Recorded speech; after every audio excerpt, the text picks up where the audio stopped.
สวัสดีวันนี้เขาสิมาสัมภาษณ์ลูกค้าเนาะพี่น้องเนาะเพิ่นมาใส่บริการอยู่นี่ทุกมือถือว่าเป็นลูกค้าประจำเขาเด้อเนาะพี่น้องเนาะเอามาเบิ่งหน้าเบิ่งตาเด้อพี่น้องนี่ของแท้พี่น้องเจอจักเที่ยวเราจะได้มาเนี่ย มือนี่ได้ละ3แล้วเดี๋ยวอีก2ไปเอาอีก2เที่ยวเนาะ งาน โอ้รอขนาดพี่น้องเพิ่นรอแล้วพี่น้องเด้อเนี่ยเนาะพี่น้องเนาะ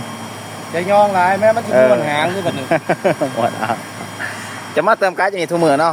แมนมือละมือเช้าก็เติมไง โอ้เป็นจะได้คือว่า 2 รอบแล้ว เป็นจะได้คือว่ามากแต่แถบปั๊มนี่คือจะคือมากมาเติมอยู่ โอ้ เนี่ย ยผู้สาวหลาย แต่ว่ามันมีผู้แสกผู้สาวแท้เนี่ยว่า เมียผู้ใดเป็นเมียผู้ใดผู้สาวหมด ผู้สาวหลายนะพี่น้องเนาะเพิ่นก็เลยเขามาเติมดูนะพี่น้อง เขาเปิดเครดิตอยู่นี่เขาเปิดเครดิตอยู่นี่ต้องมาเติมอยู่พี่ นี่เนาะถือว่าเป็นลูกค้าประจำของเนาะพี่น้องเนาะลูกค้ารอแล้วโสดอยู่บ่เจ้าเนี่ย โอ้ยเมื่อ20 ปีก่อนก็โสดแล้ว ถือว่าโสดเนาะพี่น้องเนาะ20 ปีเนาะพี่น้องเนาะยังรอเอาพี่น้องเฮาก็ฝากกดไลค์กดแชร์และกดติดตามด้วยพี่น้องถ้าสนใจจะได้ก็คอมเมนต์มาด้วยพี่น้องเด้อเฮาก็สิเอาเฟซเพิ่นให้เนาะพี่น้องเนาะจบคลิปเท่านี้